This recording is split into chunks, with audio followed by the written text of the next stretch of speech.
नमस्कार बच्चों, कैसे हो आप सभी। आशा करता हूँ आप बहुत अच्छे होंगे। तो बच्चों, उत्तर प्रदेश पुलिस कांस्टेबल भर्ती 2024 में तुक्का कैसे लगाएं, बहुत सारे बच्चों का ये क्वेश्चन था। सर, अगर हमें क्वेश्चन नहीं आ पा रहा है तो हम किस प्रक्रिया से तुक्का यूज़ कर सकते हैं जिससे कि हमारा सटीक तुक्का लगे। बच्चों, इस वीडियो में सारी बताऊंगा आपको, एक एक पॉइंट आपके मन में जो उठ रहा है वो सारी चीज़ें यहाँ पे कवर करने वाला हूँ। किस तरीके से आपको क्वेश्चन को पढ़ना है, किस तरीके से तुक्का लगाना है, क्या वो चीज़ है जो आपको तुक्के लगाने से एकदम सही सटीक आपका आंसर वहाँ पर निकलेगा। तो 100% सटीक रणनीति आपको बता रहा हूँ। अगर आपने ये वीडियो पूरा देख लिया और आपने इस पर अमल कर दिया तो गाइज आपको बताने वाला हूँ, लगभग आपको 10 से 25 अंक के बीच में आपको अंक मिलने वाले हैं बच्चा यहाँ पे। तो तुक्का कैसे लगाएं, सबसे बड़ी प्रॉब्लम है बच्चों के साथ, तुक्का कैसे लगाएं। लगभग 30 अंक तो जरूर बढ़ने चाहिए। बच्चों के मन में ये पॉइंट बहुत ज़्यादा रहता है, सर लगभग 30 सवाल हमारे सही करा दो, तुक्के से किसी तरीके से सही हो जाएं। तो इसमें आपको बताने वाला हूँ तुक्का कैसे काम करता है, क्या आपका तुक्का लग भी पाएगा, जिस चीज़ को आप सोच पा रहे हैं क्या उसे आप सटीक तरीके से लगा पाएंगे, क्या अपना स्कोर इसमें इंक्रीज कर पाएंगे। बहुत सारे सवाल हैं आपके, पूरे यहाँ पे कंप्लीट करने वाला हूँ। तो चलिए शुरू करते हैं ज़्यादा समय ना लेते हुए। बच्चा देखिए, सबसे पहली बात, यूपी पुलिस कांस्टेबल 2024 की वैकेंसी है। कितनी वैकेंसी है बच्चों? 60,244 आपकी यहाँ पे वैकेंसी है और मैं मानता हूँ बहुत बड़ी वैकेंसी है बच्चा ये। और बहुत सारे बच्चों ने तैयारी भी की है, इसमें कोई दो राय नहीं है कि आपने मेहनत की होगी। क्योंकि अगर आप मेहनत नहीं करते तो आप इस वीडियो पे बिल्कुल नहीं आते, क्योंकि इस वीडियो पे वही बच्चे आएंगे जिन बच्चों ने मेहनत की हैं और वो अपना स्कोर और थोड़ा बढ़ाना चाहते हैं, या फिर वो बच्चे आएंगे जिन्होंने अभी तैयारी करी नहीं है, बस कैसे भी करके कुछ क्वेश्चन उन्हें मिल जाए। तो बच्चा, तुक्का लगाने की बता रहा हूँ आपको। तुक्का हमेशा कैसे लगाना चाहिए? देखिए, तुक्का हमेशा बचे हुए प्रश्नों पर ही लगाना चाहिए। बचे हुए प्रश्न का मतलब क्या कहना चाह रहा हूँ मैं ये, इससे आप क्या समझ पाएंगे बचे हुए प्रश्न के।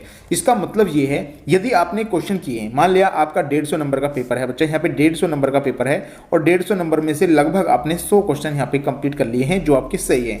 अब बचे हुए क्वेश्चन है बच्चों आपके 50, तो इन 50 क्वेश्चनों पे ही आपको बच्चों यहाँ पे तुक्का यूज करना है। तो इन 50 क्वेश्चनों पे आपको अपने माइंड यूज करना है। इन 50 क्वेश्चन पे ही आपको अपना दिखाना है 100% कि क्या हम इसमें से कितने क्वेश्चन अपने खाते में ला सकते हैं या उन्हें सही कर सकते हैं। क्योंकि ये 50 क्वेश्चन आपको नहीं आते हैं, अब हम इसको किस तरीके से अपने क्वेश्चन में ऐड कर सकते हैं वो आपको बताने वाला हूं। तो तुक्का हमेशा बच्चों बचे हुए क्वेश्चन पे ही मारना है। हालांकि बहुत सारे बच्चे ऐसे करते हैं, वो शुरुआत ही तुक्के से करते हैं, क्योंकि पहला क्वेश्चन पढ़ा अगर उनको याद नहीं है तो वो तुक्का लगाना स्टार्ट कर देते हैं। बच्चों, सबसे बड़ी गलती यही है। प्लीज़ मैं आपसे यही रिक्वेस्ट करना चाहता हूँ, आप ये गलती बिल्कुल भी ना करें, क्योंकि जैसे ही आप पहला क्वेश्चन देखेंगे और आपको उसका आंसर याद नहीं होगा तो आप उसमें तुक्का लगा देंगे। बच्चों, ये गलती है, ये गलती है, बिल्कुल इसे नोट डाउन करिएगा। ऐसा बिल्कुल भी मत करिएगा। अगर आप ऐसा करते हैं तो गारंटी आपका चालान कटना ही कटना है। तो प्लीज़ ये बिल्कुल भी आपको नहीं करना है। आपको बचे हुए क्वेश्चन जो आपके क्वेश्चन हो जाते हैं, उनसे बच जाते हैं, उन्हीं पे आपको तुक्का यहाँ पे लगाना है। तो पहला पॉइंट तो आपको ये बिल्कुल नोट डाउन कर लेना है, अपने माइंड में बैठा लेना है कि बचे हुए क्वेश्चनों पे हमें जो है तुक्के का यूज करना है। बच्चों, बात करते हैं नेक्स्ट टॉपिक की। नेक्स्ट पॉइंट है आपका, सही प्रश्नों के ऑप्शन काउंट करें फिर तुक्का मारें। कैसे मतलब? सही प्रश्न के ऑप्शन, यानी कि हर ऑप्शन अलग अलग है। आपका जो ऑप्शन होगा, जैसे आपको मैं यहाँ पे बताने वाला हूँ, यहाँ पे आपको समझ में आ जाएगा कि किस तरीके से आपको ऑप्शन मानना है। यहाँ पे देखिए, यहाँ पे ऑप्शन क्या है, आपके 30 प्रश्न मान लिया बचे हुए हैं। यहाँ पे आपको ऑप्शन यहाँ पे दिया है बी, सी, ए और डी। मैंने चारों ऑप्शन यहाँ पे लिए हैं जिससे कि आपको समझ में आ जाए। अब आपने देखा है कि बी जो है 20, इसके 20 क्वेश्चन भरे गए हैं, यानी इसके 20 ही गोले हैं, यानी कि इसमें 20 सही आंसर इन्होंने लगाए हैं। सी में देखता हूं तो 25 सही आंसर लगाए हैं, और ए में देखता हूं तो 60 सही आंसर हैं, और डी में देखता हूं तो 45 सही आंसर हैं। अब आपको यहां पे एनालिसिस करना है कि 60 क्वेश्चन वाले का हिसाब पूरा हो चुका है, यानी मुझे नहीं लगता इन आगे क्वेश्चनों का ऑप्शन नंबर ए यहां पे कंप्लीट होगा। अब बहुत सारे बच्चे कहेंगे सर इसमें जो है चौथाई हिसाब में बांट देते हैं, जैसे आपका 150 है तो अलग अलग बांट देंगे। बच्चों, ऐसा बिल्कुल भी नहीं है, लेकिन हाँ ये पक्की गारंटी है कि एक ही ऑप्शन के 60 आंसर नहीं मिल सकते, 60 ऑप्शन नहीं मिल सकते। एक ही क्वेश्चन के 60 ए या बी या सी नहीं मिल सकते। ये मैं आपको अनुमान बता रहा हूं कि हो सकता है ये अनुमान आपका लग जाए, आपका ए 60 गोले भर जाए। तो आगे अगर आप गोला भरेंगे तो डेफिनेटली ये गोला आपका नहीं होगा। मान लिया यहाँ 25 गोले, मैंने ये पूरा 150 का दिया है, यहाँ पे ये सारे चारों मैंने 150 बना दिए हैं, लेकिन हो सकता है आप यहाँ पे कम कर दीजिए, यहाँ पे 10 कर दीजिएगा। तो अगर आपको यहाँ पे 10 मिल रहा है और यहाँ पे ये पॉइंट आपको मिल रहे हैं, तो आपको सी ऑप्शन भरना है बच्चा।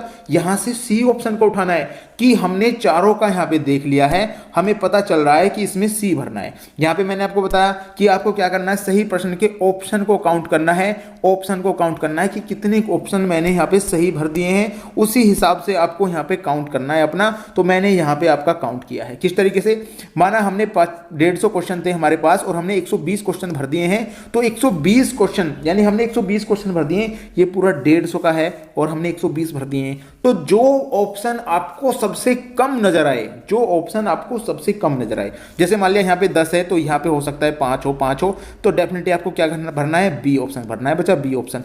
आप माइंड में लगा लीजिएगा कि आपका ए नहीं हो सकता, इसमें डी भी नहीं हो सकता, क्योंकि इसमें बहुत ज्यादा ऑप्शन मैं भर चुका हूं जो कि सही है, तो अब हो सकता है इनमें मिले, तो वो हमेशा आपका सटीक बैठने के बिल्कुल नजदीक होगा और आप देखेंगे कि वो ऑप्शन आपका बिल्कुल सही नजरेगा। यानी 30 क्वेश्चन है आपके पास, 30 क्वेश्चन का डिफरेंट आपको वहां पे लगा लेना है। जैसे ही आप वहां पे चेक करोगे तो आपको पता चल जाएगा कि सबसे कम ऑप्शन जो सही है वो किसका है, बी या सी या डी या आपका ए। आपको दिख रहा है ये बहुत ज्यादा हो गया है, ये 60 या 40 से पार हो गया है, तो समझ लीजिएगा वो ऑप्शन आपका बिल्कुल खत्म हो गया है। अब एग्जामिनर ने इसका ए बी सी डी में से कुछ और रखा होगा, तो सबसे जो आपको कम लगे उसमें आपको बच्चे यहाँ पे तुक्का मानना है। तो ये चीज आपकी यहाँ पे समझ में आ गई होगी। ये थर्ड पॉइंट मैंने बताया था कि सही प्रश्नों के ऑप्शनों को आप काउंट कर लीजिएगा, उसके बाद आप अगर तुक्का मारेंगे तो वो 100% नहीं तो 99% आपका सही जाने वाला है। ये मेरा आपसे वादा है।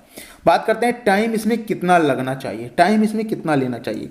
बच्चों देखिए, ऑप्शन में टाइम लेने का भी आपको बताऊंगा। ऑप्शन का मतलब ये है कि टाइम का मतलब ये, आपको अगर क्वेश्चन याद है, आपको अगर क्वेश्चन याद है तो आप उसमें टाइम लेंगे ही नहीं, लेकिन यदि आपको क्वेश्चन याद नहीं है तो उसमें आप कितना टाइम लेंगे। वो टाइम लगाने के लिए आपको मैं एक चीज यहां पे समझा दूं पहले। अगर आप ये है पूरे सवालों को अटेम्प्ट कर लीजिए आप, अगर आपको यहाँ पे करना है तो पूरे सवाल को आपको अटेम्प्ट करना है। पूरे सवालों को अटेम्प्ट कैसे करेंगे, जैसे मैंने यहाँ एक क्वेश्चन लिया है ये वाला, सबसे छोटा ग्रह कौन सा है, सबसे छोटा ग्रह कौन सा है। अब ये क्वेश्चन मान लिया आपको बिल्कुल भी पता नहीं है कि सबसे छोटा ग्रह कौन सा है, लेकिन आपको कुछ चीजें याद हैं। यहाँ पे आपको ये याद है कि ये मंगल ग्रह बिल्कुल भी छोटा नहीं है, तो आप इसको बिल्कुल खत्म कर दीजिएगा। आपके पास 3 ऑप्शन बचे हैं। अब 3 ऑप्शन में आप यहाँ पे लगाइएगा कि शनि ग्रह, तो आपको पता होगा कि बड़ा है, यानी बृहस्पति और शनि दोनों बड़े हैं, तो ये भी नहीं होगा। अब 2 ऑप्शन आपके खत्म हो चुके हैं, बात रह गई है 2 ऑप्शन में, यानी 50% चांस तो आपके यही बन गए कि आपका सवाल सही हो जाए। 50% तो फेल होने के चांस यही खत्म हो गए आपके, ये खत्म हो गए 50% फेल होने के चांस, यानी अब 2 में से भी 50% आपके पास चांस है, यानी आपको लगता है यहाँ पे सही हो जाएगा।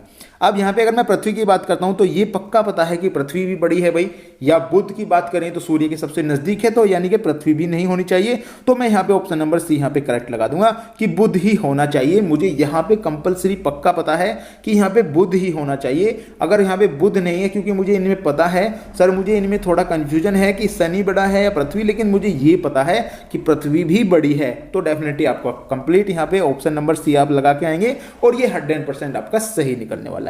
तो इस तरीके से आप कितना टाइम लगा पाएंगे बच्चे इसमें, आप इतना सोचने के लिए कितना टाइम लगा पाएंगे, मात्र 30 सेकंड, मात्र 30 सेकंड लगा पाएंगे। मात्र 30 सेकंड भी नहीं लगा पाएंगे तो आप 60 सेकंड लगा देंगे, मात्र 60 सेकंड में आप इसको कंप्लीट कर लेंगे। मैं बहुत ज्यादा दे रहा हूं 60 सेकंड तो आपको, कि 60 सेकंड में आप इसको कंप्लीट कर लेंगे। आपको इतना सोचना है बस। अगर जो बच्चा इसे इस तरीके से सोचता है उसी का ही ऑप्शन बिल्कुल सही जाता है बच्चों, उसी का तुक्का लगता है। तो ये तुक्के की आपको विधि यहां पे मैंने बताई है। आइए बताते हैं अब। तो 1/4 की निगेटिव मार्किंग में बहुत सारे बच्चे कहते हैं सर कितने में आपको लगा पाऊं। देखिए 1/4 निगेटिव मार्किंग का मतलब क्या है बच्चा, यदि आपने 4 सवाल गलत कर दिए, यहाँ पे गलत, अगर 4 सवाल आपने गलत कर दिए हैं तो 1 सवाल आपसे काट लिया जाएगा, आपका काट लिया जाएगा, यहाँ पे काट लिया जाएगा 1 सवाल। अब बच्चों 4 ऑप्शन मैं आपको बता चुका हूं किस तरीके से आपको करना है। 1/4 की निगेटिव मार्किंग है तो आपको सारे क्वेश्चन अटेम्प्ट करने हैं बच्चों, सारे क्वेश्चन अटेम्प्ट करने हैं, पूरे सवाल आपको अटेम्प्ट करने हैं। मैं गारंटी देता हूं इसमें आपको लॉस नहीं होगा। अगर आप इस विधि को अपनाते हैं, इस तरीके से अपने सवालों को करते हैं, तो इसमें 100% आपको मैं बता रहा हूं आपको लॉस नहीं होगा। अगर हो भी जाता है तो इतना ज्यादा लॉस नहीं होगा आपको। आप लगा के देख लीजिएगा, यदि आपको पता है कि मुझे 90 या 90 सवाल मुझे याद हैं और आपने भरकर वहाँ पे 110 कर दिए हैं, तो इसका मतलब है कि आप बहुत ज़्यादा अपना रिजल्ट बढ़ा चुके हैं। तो पूरे सवाल अटेम्प्ट करना है। तुक्के से 100% प्रॉफिट होगा, ये गारंटी मैंने आपको बताई है कि आपको कहीं ना कहीं प्रॉफिट जरूर होगा यदि आप इस चीज़ को अपनाएंगे। तो 1/4 की निगेटिव मार्किंग है, तो ये चीज़ आपको बिल्कुल अपनानी चाहिए बच्चा। अगर आपने ये चीज़ नहीं अपनाई तो थोड़ी आपको प्रॉब्लम हो सकती है। मैंने आपको ये सारी चीज़ें यहाँ पे समझा दी है किस तरीके से आपको ये निकालना है। तो बच्चों ये थी आज की हमारी वीडियो। अगर वीडियो आपको पसंद आई हो तो प्लीज़ वीडियो को लाइक और चैनल को सब्सक्राइब जरूर करके जाइएगा। तो बच्चों मिलते हैं नेक्स्ट वीडियो में, तब तक के लिए गुड।